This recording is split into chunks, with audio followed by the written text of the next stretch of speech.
Right, hello everyone. My name's Tom Ford. I'm from Oxford.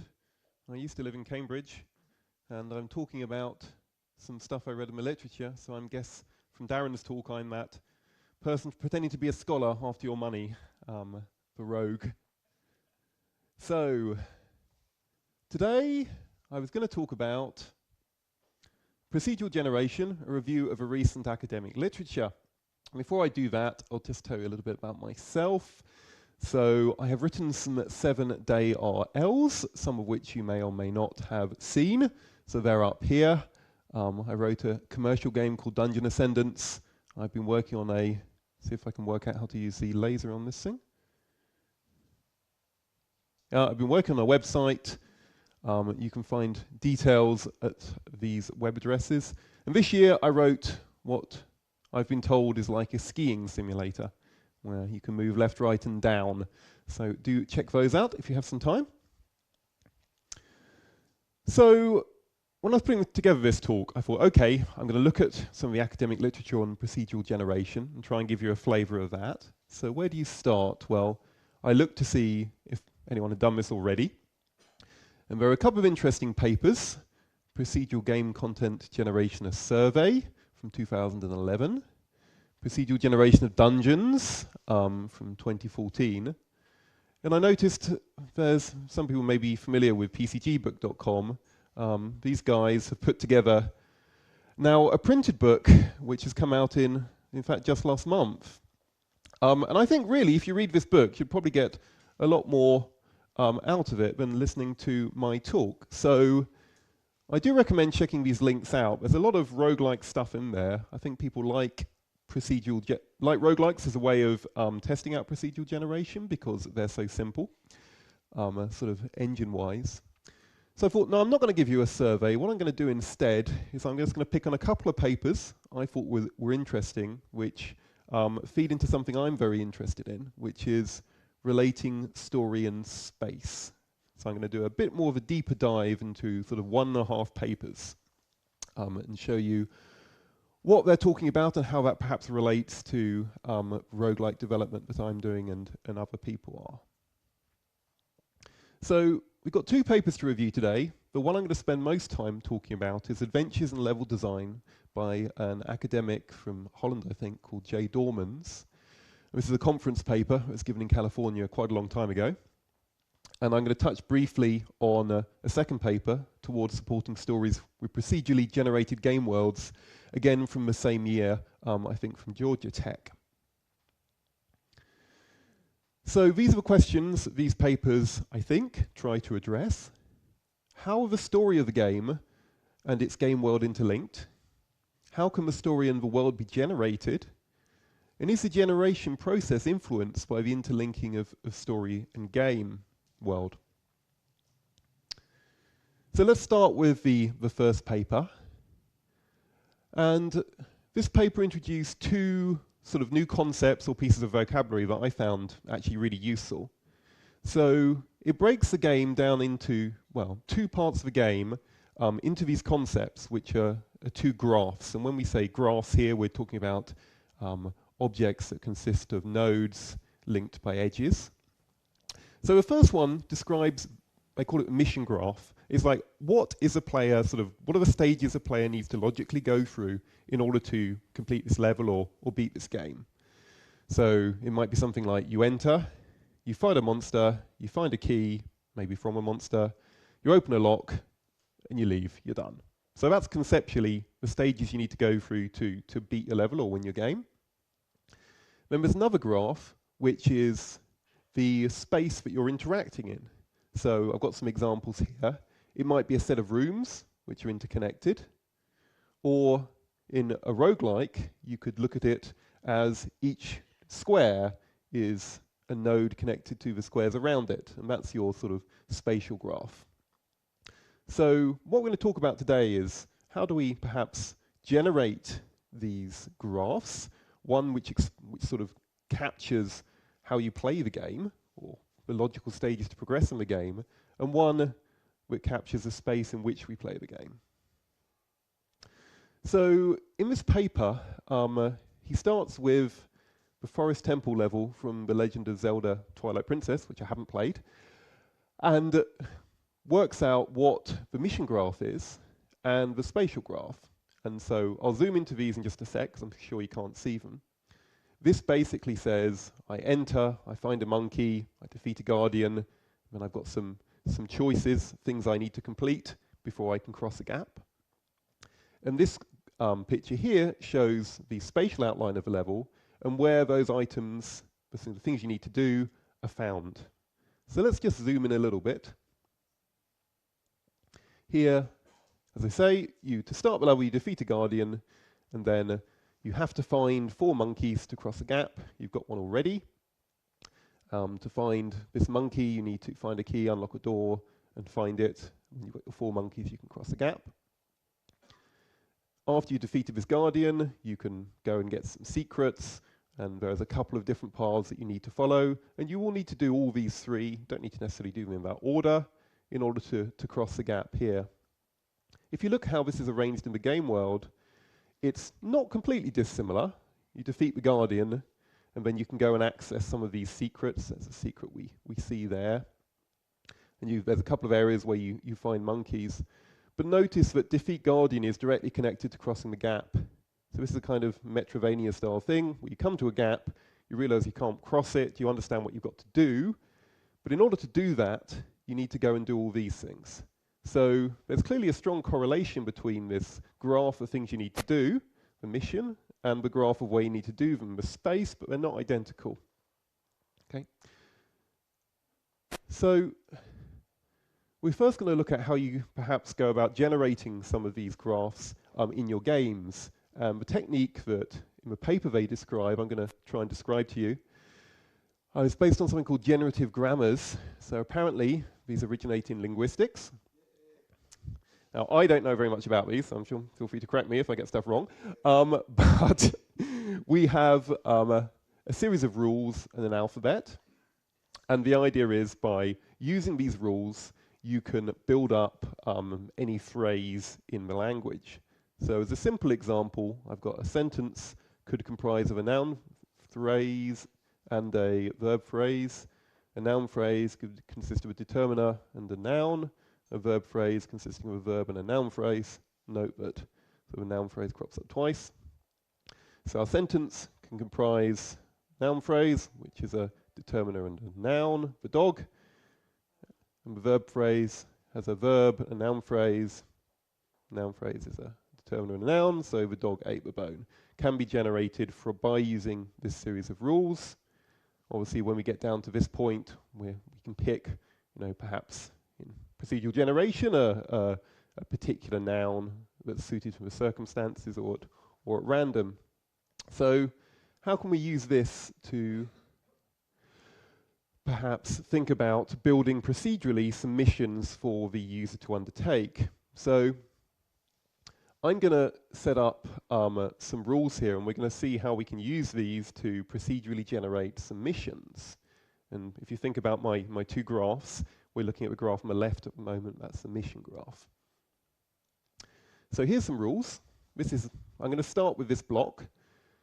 And this block can be replaced by an entrance, a goal, and some sort of challenge in the middle. That's the structure at a really basic level.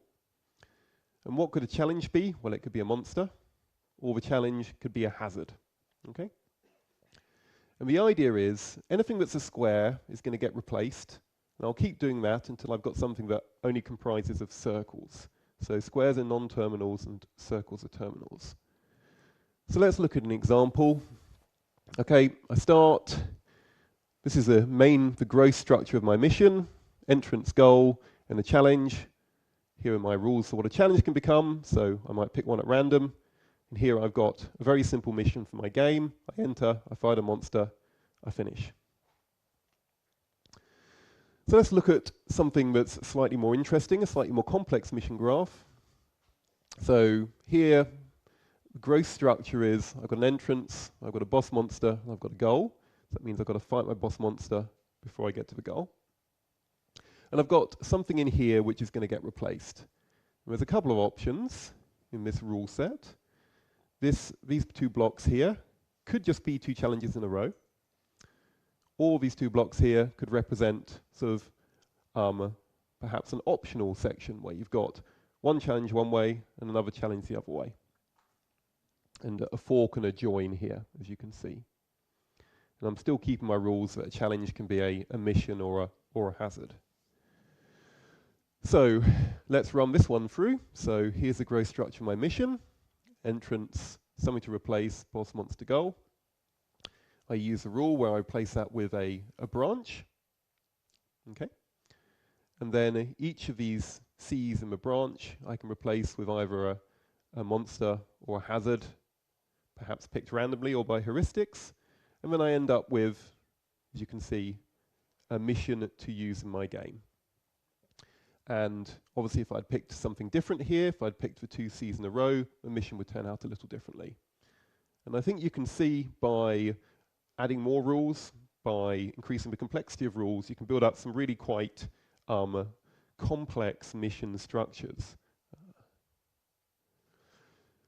Some points to make: you can have recursive rules, like this block here could be replaced by a fork and a join with blocks again. So you can see how if I ran that rule a number of times, I could get recursively set up missions. And obviously you'd want some sort of heuristical limit on that, otherwise it could potentially go on infinitely. A point he makes in the paper is you can define the feel of areas by using different rule sets, or different heuristics. Some areas might have more monsters, some areas might have lots of optional quests, some areas might just be very linear. And the designer can put some controls on the randomness by picking the rule set to use. And interestingly, you can apply some meta-generation effects as well. Let's say you want the second half of your quest to be harder than the first. Well, in your first rule, you could have a divide here or a meta instruction telling the game engine to make the game more difficult when that was crossed. So that's the graph on the left, how to generate that, or one way you could generate that. Now let's look to see if we could use the same technique to generate the space in which we play the game, and then we can see how we might combine them. So we're using generative grammars here to generate a space to play the game. So perhaps a little bit harder to understand, but let's assume that in our generative grammar now, we have a sort of a 2D spatial, I'm going to call this like an open node. This is something that can be replaced. Perhaps if I start with this one here, if you have an open node in a direction, you could replace that with this kind of structure, which has two open nodes here. So broadly what I'm saying is, let's call it an open node or an expansion point, could be replaced by a T-junction. An open node could be replaced by a bit of corridor, and then the open node again, so that can continue. Or, and indeed when we wanted to finish this, an open node could be replaced by a piece of wall. So how does that work in practice? Well, I could start my level like this with an open node.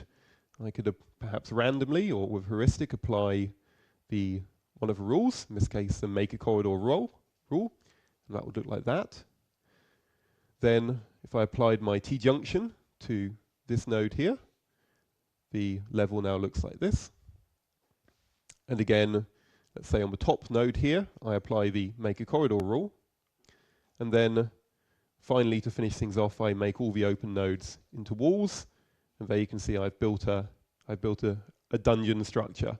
And as I apply, again, with more rules and with some heuristics on how large you want the dungeon to be, you could make quite a complicated looking dungeon using generative grammars. Now, of course, there are a lot of other ways of making dungeons too, but you'll see where I'm going with this in just a sec. So we've now got a mission graph. Let's say we've built a mission for our player with a generative grammar and a space graph. Well, the whole point of this is how we link the two together. And what they suggest in this paper is you start with your mission graph and you build a space graph from that. Okay? So I think that kind of feels to me natural when you're building a level. If you are sort of doing a level design manually, you'd probably think, okay, I want the user to start here, have a couple of fights, do a key lock puzzle, maybe have a choice, and then bring them together with a boss monster. So you sort of conceptually think about what you want the player to encounter, and then you would build a level to match that. And so that's what we're trying to get the procedural algorithm to do. So very simply, how might you do that? Well, let's go through this mission graph, and when we come across one of these monster nodes, let's make that a bit of corridor with a monster in it. When we come across a hazard node, well, let's make that a piece of corridor with a hazard in it. So to see how that's going to work, I have to resort to actually stealing the pictures from the original paper, because it gets a bit complicated. But what you can see here is this is a typical mission graph that's displayed in the paper. Without worrying too much about what the individual nodes mean, you can see there's a sort of split here. These keys are keys you've got to get, and KM here is a multi-part key. You can see to get through to here, this lock at the end, I need to go and get all those KM nodes. So how would this work in reality? Well, here what we're going to do, we're going to go from a mission graph to build a spatial graph. So we start with this divide here in the mission graph. The way that's captured here is by applying the T-junction operator until you basically get enough open nodes to represent the branch. We then add this, which is an item behind a trial or something. So it's like a little challenge to do here and an object. And then here, this is a secret and part of this key we need. So before I go any further, how are these placed? Well, literally, this algorithm suggests you pick a random open node, which you'll see from the previous page, and you pop your, in this case, these double arrows mean these two nodes are placed together. You place those two mission nodes with spatial representation of them on one of the open nodes here. So you can see we're building up the map by taking the jobs the player needs to do and adding them to the map. There's a few interesting things here. You'll see that because of the way the algorithm works, picking a random expansion node to place down these blocks, whereas in the mission map, all we're saying here is these are things you need to do, basically, which could be you need to do both of them in order to get through to the end. It just turns out by random chance they've been put in a line in the spatial map. So this is an example where the spatial map can differ from a mission map, but the concept that you still want to do both of these in order to get to the end, which is captured in a mission map, doesn't change.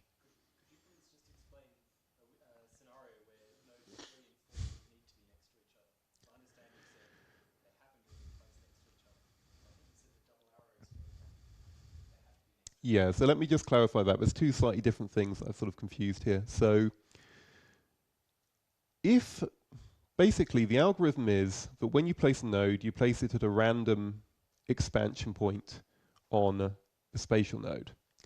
But these double arrows represent things which are sort of semantically coupled or logically coupled. So imagine this T, this trial, is a monster, and that's an item. Well, you want to be able to, want to enforce that a player fights the monster before he gets the item. And that's why the two are placed together. Otherwise, you get the monster here and the item here, which would lose the gameplay value.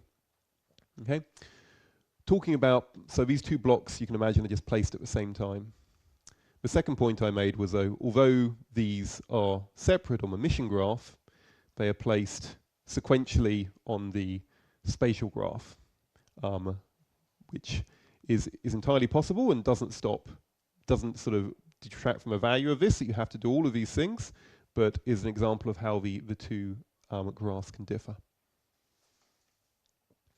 Okay, so in this example, we place a trial and a key, 9 and 10, and the lock that matches the key, and behind that is the final key, the sort of multiple key you need to open, which you can see here is captured by that triangle. So that key opens that door, you get a triangle, the other two triangles we placed earlier, and when you have all those triangles, you can open the final door to exit.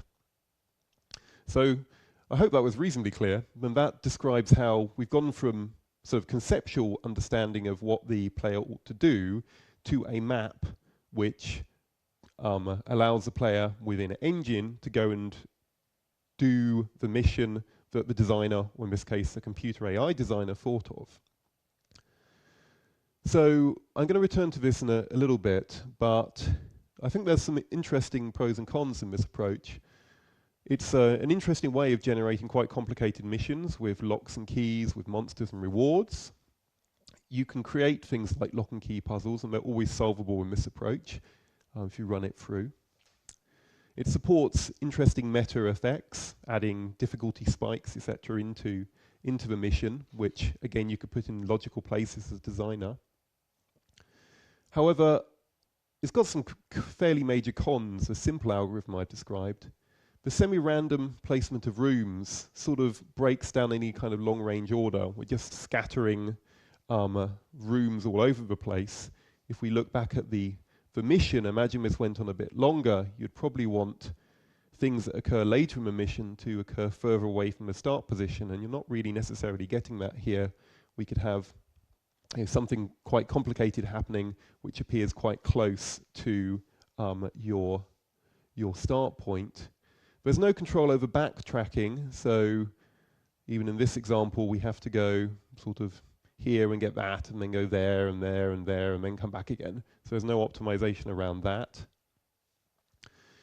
And something that regular players will notice, there's no loops in this graph either, in the spatial graph, which again adds to a backtracking, means it's quite difficult to actually play, and it cuts down on your tactical opportunities to fight monsters, etc. So it is just a simple algorithm in the paper. I think it's a really interesting one.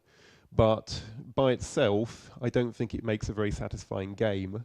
You need to add quite a number of heuristics into the spatial graph growth in order to build something that's a bit more satisfying.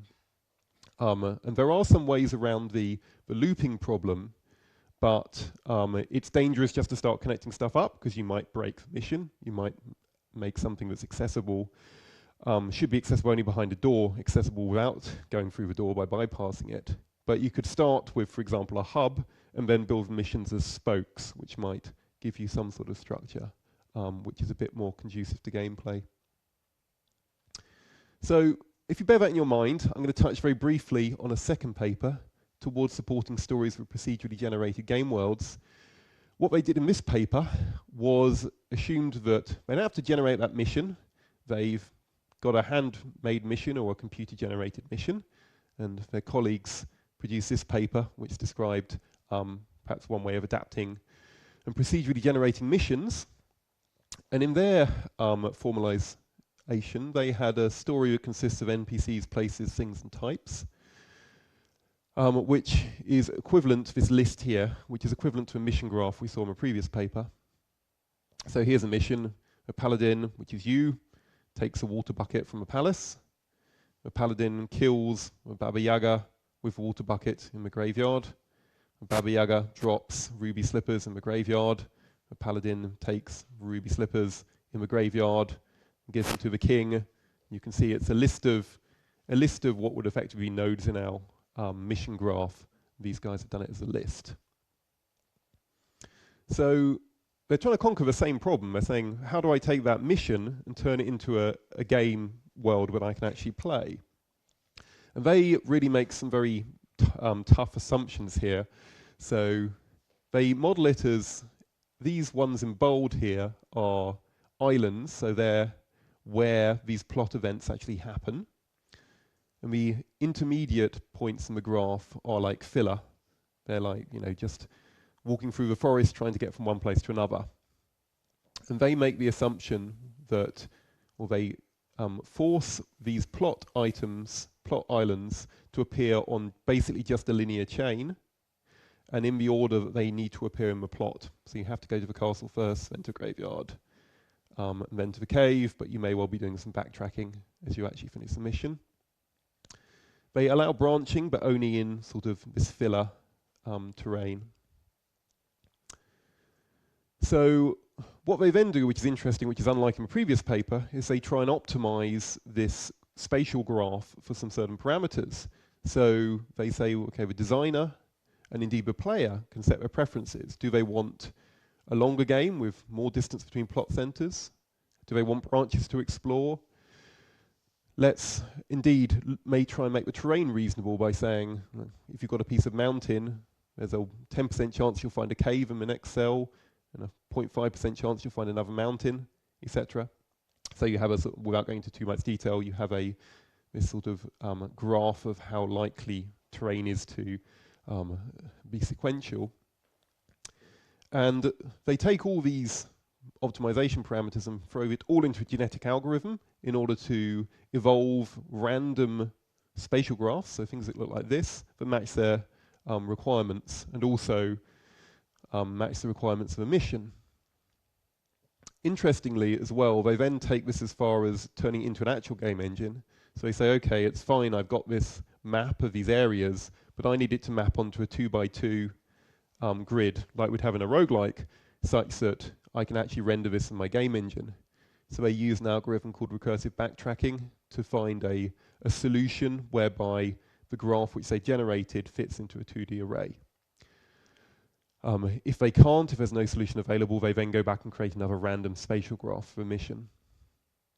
So here's some of their results. This is a sort of 2D map they've produced, which has these mission areas in it.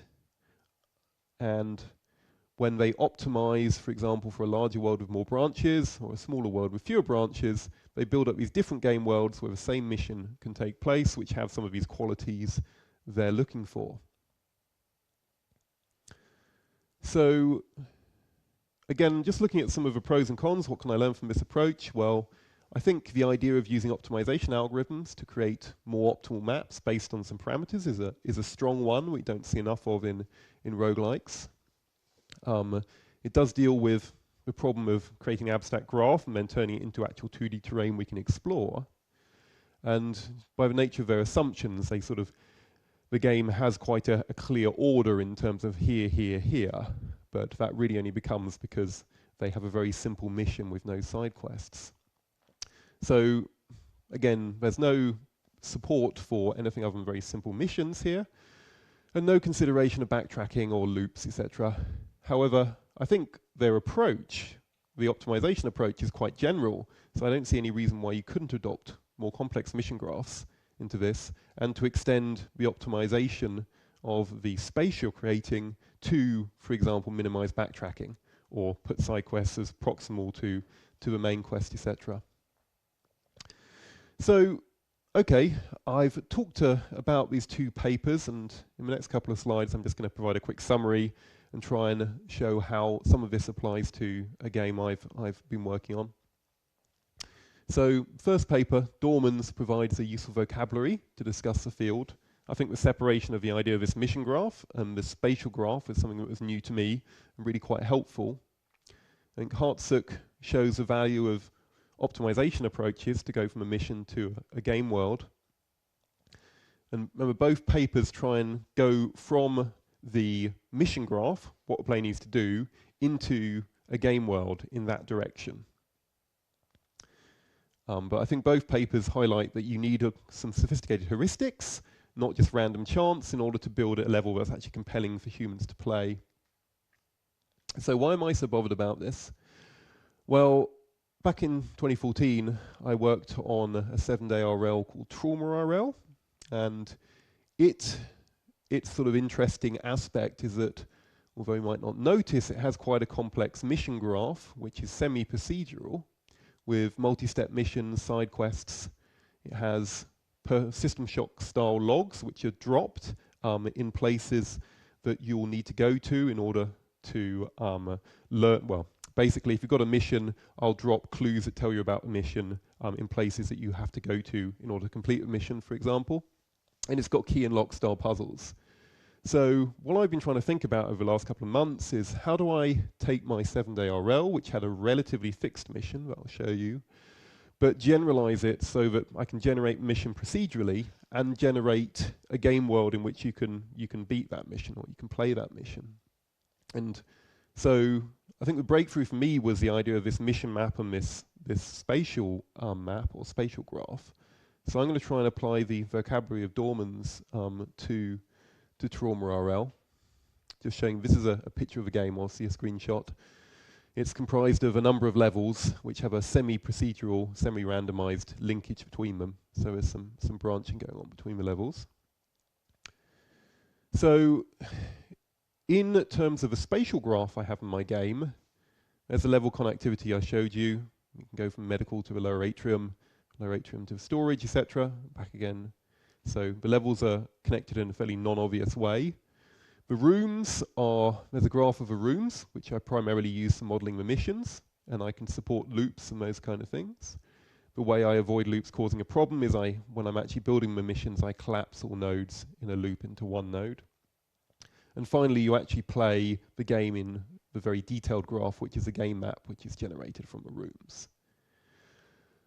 So just to tell you, this is how the mission graph in the game works, and this is sort of the thing I would like to start changing up and make more procedural in the next version. So if you play the game, you're in a first level, you have to destroy some cameras, and by destroying the cameras at a la System Shock level 1, you can open the first elevator. There's also an armory on each level, which has a key, which is normally, I think, on the same level. So as a side quest, you can go to the armory. Once the atrium's unlocked, there's a number of things you can do. You need to find a transponder, jam a transmitter, which unlocks an elevator to the arcology, but that's dangerous, so I guarantee there's an environmental suit which you can find before that. You don't actually have to take it to explore the arcology if you want to just run through it, but that's advised. In the arcology, there's a computer core key which unlocks a computer core. You destroy some computer nodes, which basically unlocks a button in the bridge to enable the self-destruct. To get there, you need to find a bridge key, unlock it, enable a self-destruct, activate it of a reactor, and then escape in a shuttle. So a relatively complicated mission with some dependencies between the two. And how do I actually turn that into a game world? Well, what I do is I put in some constraints about where certain quests appear. So I don't actually fix the level they appear on, but typically I'll say, okay, well, clearly the cameras are on the first level to get out of the first elevator. The transponder environmental suits, well, they can be in a 2 or 3 levels you'll encounter early. The computer node's always in the computer core. The bridge key will be somewhere, but it's not in the arcology because there's other interesting stuff in there. So I put some constraints on the spatial graph from the mission graph, but not perhaps very many. But what do I do that's very different from what we saw in the papers? Like every other, as far as I can see, roguelike game in existence, I generate my spatial graph first. So I build a load of levels and I connect them together without really thinking much about the mission that people have to do. Why do I do that? Well, because I can use all the established roguelike level building techniques we have. The way the game works actually is by taking templates and sort of slotting them together and building up mazes like that. And those levels are then linked with elevators. But in order to get that to work with the mission, as I say, I have to slightly hard code some aspects of the spatial map, like which order the levels come in. So the bridge is last because it's the most difficult, because it's at the end of a quest. But there's no sort of AI doing that. That's me hard coding in something into the spatial graph, which I would like to get from the mission graph to allow the mission graph to change and therefore to influence the spatial graph. The second thing I do is I generate a mission, which I basically make an implicit mission graph. I throw down NPCs, keys, logs, etc., lock existing doors. I swap in rooms which I've generated as blank with quest rooms, etc. And in the modern versions of the engine, I can slap on extra quest rooms onto existing maps as required, but they typically appear at the edges. So how can I learn from the literature that I've tried to explain today into how I can make a better game with more procedural missions? Well, the first thing to do would to actually build this real mission graph. As I say, it's sort of generated by the game because it's slightly hard-coded and I sort of just build it imperatively. But I'd actually like to build that mission graph, perhaps using a generative grammar or something. And then once I've got that, I can start using it to actually influence the spatial arrangement of the world. So I don't think I can go right like the paper does and go from a mission graph and just create a spatial graph entirely from that, because I am locked into using roguelike level generation techniques. But I'd like to do things like substitute part of a main quest. For example, the medical elevator being locked by a key rather than cameras. And then, as I say, I replace the hard-coded constraints on the level connectivity with constraints derived from the mission graph, i.e. if there's something like the bridge needs to be later than the arcology in a particular mission, it might be different in another mission, and have that come from a mission graph rather than be hard-coded. And indeed, similarly, replace the semi-hard-coded constraints on the spatial positioning of quests, i.e. the things in red here, with constraints that come out of a mission graph. And I think by using Dorman's sort of conceptual technique of breaking these graphs apart, that is in fact achievable, whereas I've been struggling even to get a grip on it without reading these papers. So there you go. I apologize, it was been a bit of a rush through a couple of papers which are a little tricky to follow, but certainly I found reading and researching the literature has helped me think more clearly about my engine and to take it into a direction I want to go. I think there are good techniques and ideas in the literature, but these are all little toy tech demos, effectively, the paper equivalents of those. There's certainly no ready-made engines, and I think a lot of the considerations that we have to deal with in making fun games are not captured within the papers so far. So, I think that concludes my talk. Actually, just as an aside, this is an actual Trauma RL mission graph. I showed you the textual version. The game actually will build it for you, and so that's what it actually looks like. But I need to take that and use that intelligently to build my levels. Okay, that's the end of my talk. So thank you for bearing with me, and I'm happy to take any questions.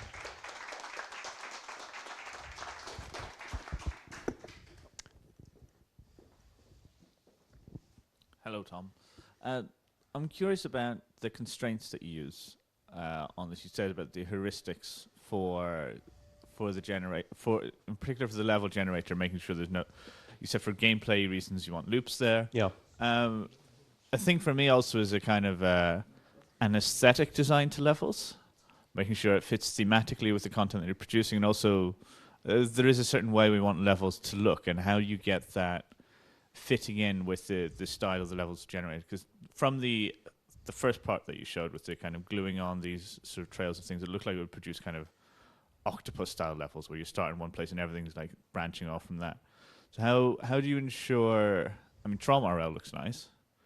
What is it you're doing to ensure that the level generator is got the right constraints to work in that way? Okay, so I'll try and answer that question in two ways. So I think there's a general assumption in the papers I discussed that you'll start from a mission graph and produce a spatial graph, produce a game world from that. That's probably entirely fine, and I said contentiously that if I was a real level designer, that's how I'd do it. I'd think of the tasks that the player has to do and then build a level around that. But I don't know if that's actually true. I think it's quite likely that, particularly if you're making a sort of Quake 3 level or something, you'd probably build some interesting shapes and get an interesting theme behind it, and then perhaps think about choke points and that kind of thing, secondly. So it's interesting to challenge the original assumptions.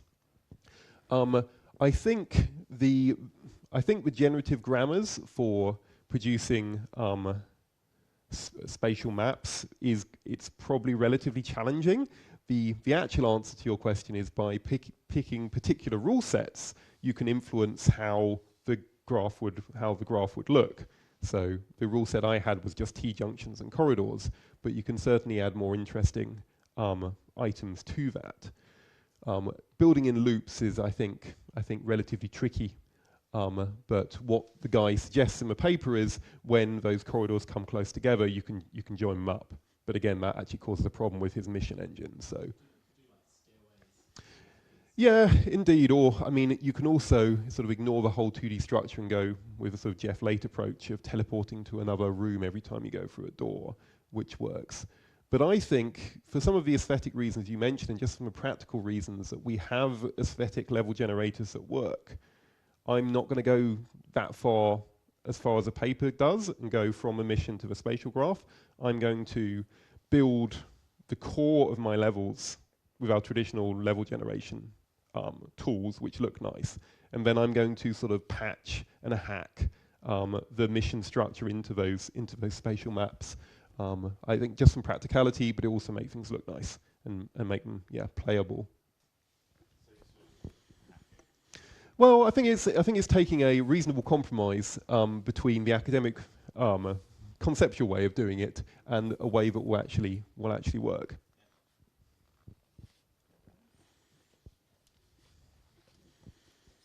So, what's your opinion? Is building a mission map and then a special map better, or building a special map and then a mission graph?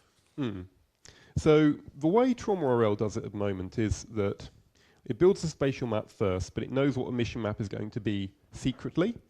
I never actually build a mission map that you could look at. This is produced by the engine as a sort of afterthought. So the key is, when I'm hard coding, what I've hard coded into the game is enough of this to make the spatial map not break the mission. Okay, but that only works because I know exactly what mission's going to be each time within certain constraints.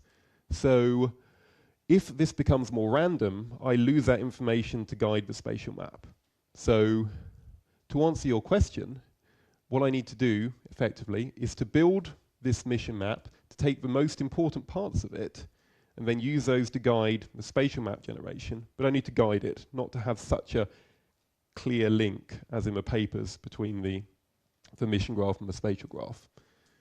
Again, it's a bit nuanced, but the only reason my spatial graph generation in TraumaRL works and doesn't break the mission is because I already have in my head, at least in the code of the game, a bit of what the mission graph looks like. When you have so for example, you build one level. Actually, with connection you have your mission graph blank, so you can fill it with your tricks and traps. Actually, isn't that better? So I think in order to make a completable mission, you need to understand what the growth structure is. So if the last place you need to go to is a shuttle bay, that needs to have the hardest monsters. You sort of need to know that when you're building the shuttle bay and you're building the monsters. You don't want to get into a situation where you go from the easiest level to the hardest level in order to pick up a key you need to get to the medium level. And those are the kind of problems that you run into if you don't have a mission map in mind when you're building the connectivity of your levels. So I think you need to build a growth structure into the map, and then you can certainly add tricks and traps and little locked doors and armories, as a later operation on your already established map. And indeed, that's exactly what I do.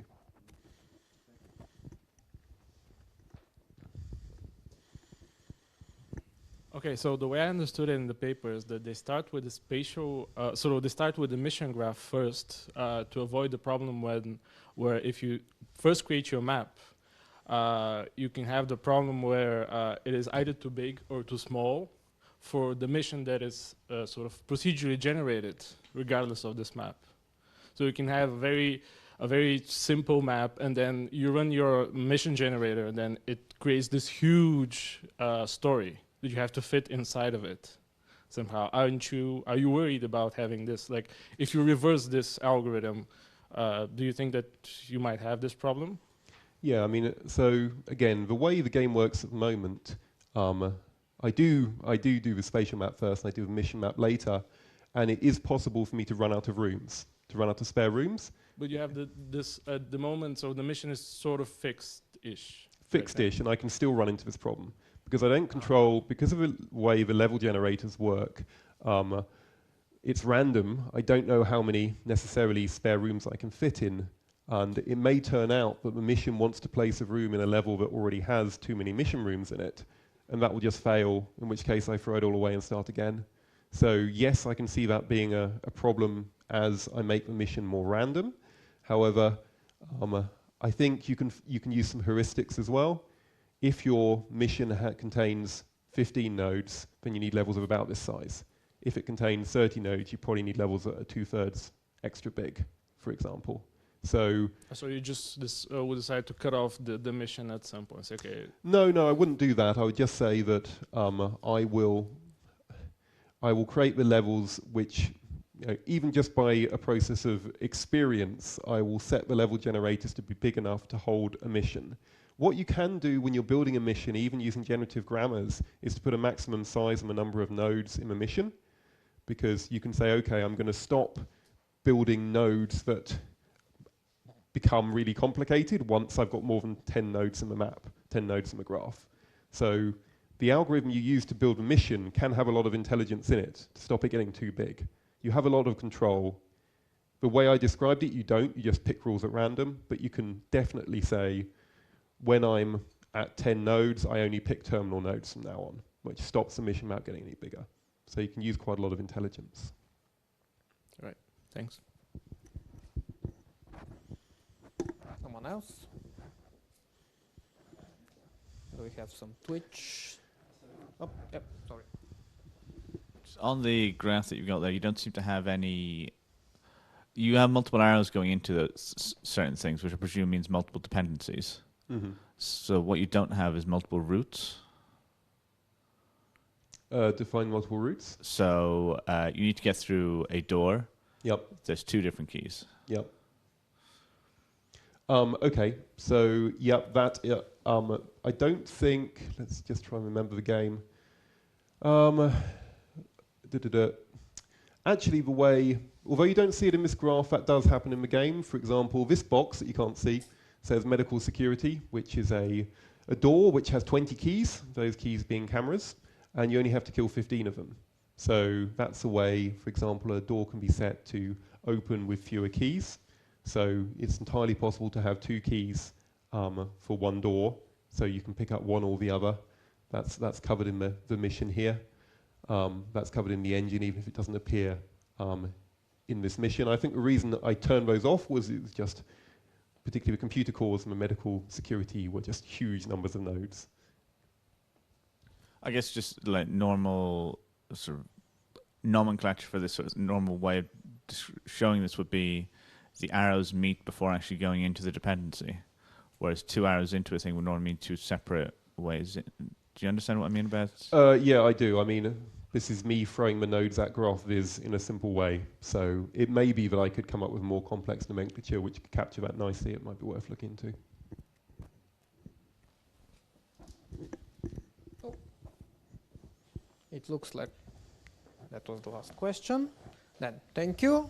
Okay, thank you. Presentation.